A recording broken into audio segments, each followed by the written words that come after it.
Ya, kita lanjutkan diskusi kita, pemirsa. Saya masih bersama Bang Ruli Panggabean dan Pitra Romadhoni. Saya ke Bang Ruli. Bang Ruli, tadi kita lihat cuplikannya bahwa sebenarnya SP3 juga dikeluarkan di hari yang sama. Apakah SP3 dari Peggy Setiawan juga menjadi salah satu alat bukti yang tadi dibawa ke Barreskrim, Bang Ruli? Enggak tuh, nggak ada kaitannya sama peradilan. Kita hanya mempermasalahkan isi kesaksian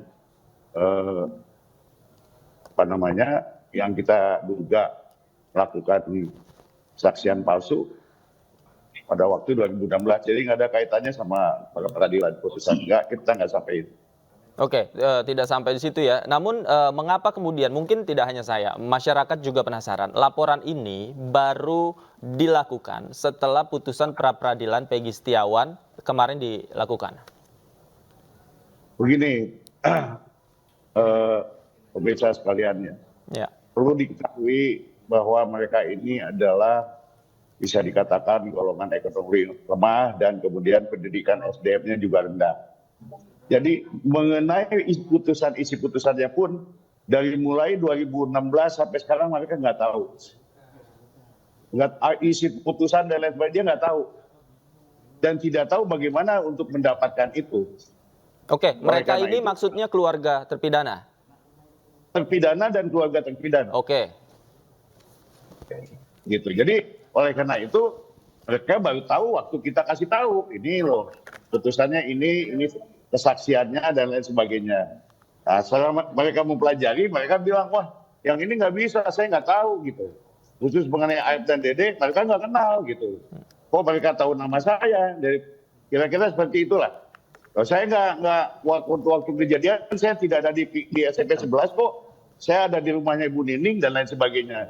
Itulah bukti-bukti yang nanti akan diperdalam oleh pihak Mabes Polri. Saya kira itu. Oke, baik. Kemudian terkait dengan ada wacana bahwa hakim yang memimpin sidang pra-peradilan Peggy Setiawan ini akan dilaporkan ke Komisi Yudisial. Ada komentar, Bang Ruli? Ya, bagaimana ya? Kita ini kan insan hukum dan saya kira kita mesti patuh lah.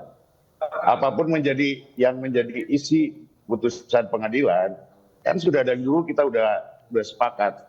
Apapun itu kita harus tunduk dan patuh. Kalau itu sudah jadi keputusan pengadilan. Kalau sekarang ada yang mau mencoba-coba untuk, ya silahkan aja lah. Tapi buat saya ya kurang pas lah gitu. Kalau apalagi melaporkan hakim dalam hal ini yang sudah diberi fungsi dan tugas untuk memeriksa dan memutus perkara itu. Saya kira kurang pas itu aja. Oke. Bang Pitra, tanggapan Anda seperti apa? Ini ada rencana untuk melaporkan Hakim Eman Sulaiman ini pasca dia membuat putusan yang bebaskan Peggy Setiawan. Baik, terkait dengan ada wacana beberapa orang ingin melaporkan Hakim Sulaiman ini ke Komisi Yudisial. Yang pertama, apabila pun dilaporkan itu tidak akan mengubah isi putusan seperti itu. Karena apa yang diputuskan oleh hakim haruslah kita hormati dan harus dianggap benar. Sebagaimana asas hukum kita, res judicata pro veritate habetur. Yang kedua, apabila memang para pelapor ini menganggap adanya dugaan ketidakprofesionalan, ya mungkin itu ranahnya KY. Nah, kita juga tidak bisa menghalangi hak konstitusional orang. Akan tetapi terkait dengan isi materi di dalam putusan itu tidak boleh diintervensi oleh siapapun, sekalipun itu presiden. Makanya putusan yang telah diputuskan oleh hakim ya haruslah kita hormati dan dijunjung tinggi karena itu harus dianggap benar. Terus mengenai pra peradilan perlu kita ketahui bahwasannya yang diputuskan oleh hakim tunggal ini ada 9 poin yang dikabulkan oleh hakim. Salah satunya yaitu poin nomor 6 memerintahkan kepada termohon untuk menghentikan penyidikan terhadap perintah penyidikan kepada pemohon. Saya kira Polda Jawa Barat sangat taat hukum dan patuh ya kepada putusan pengadilan sehingga dilakukan gelar perkara untuk menjalankan perintah dari pengadilan ya untuk menghentikan penyidikan tersebut. Nah, sepanjang di dalam petitum nomor 5 di sini menyatakan tidak sah segala keputusan atau penetapan yang dikeluarkan lebih lanjut oleh termohon yang berkenaan dengan penetapan tersangka atas diri pemohon oleh termohon.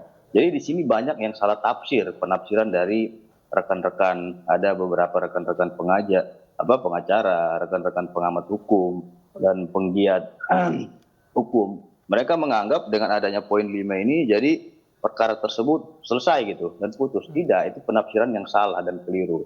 Penafsiran di dalam menyatakan tidak sah segala keputusan atau penetapan yang dikeluarkan lebih lanjut itu akibat dari penetapan tersangka tersebut, yaitu ya surat yang dikeluarkan oleh penyidik Polda Jawa Barat terkait dengan penetapan tersangka, baik itu penetapan penangkapannya, penyitaannya, penggeledahannya dan penahanannya itu dinyatakan tidak sah. Itu tafsirannya. Jadi jangan dikira dengan ada poin 5 itu nggak bisa lagi dibuat sprindik baru, itu sah saja dan itu bukan kewenangan dari hakim tunggal untuk masuk di ranah penyidikan seperti itu. Oke, baik. Kita lihat nanti seperti apa kelanjutan dari laporan yang dilakukan oleh Bang Ruli dan kawan-kawan. Terima kasih Bang Pitra Romadhoni sudah bergabung bersama kami. Bang Ruli juga terima kasih sudah meluangkan waktu bersama kami. Selamat malam, sehat selalu Bapak-bapak. Selamat malam.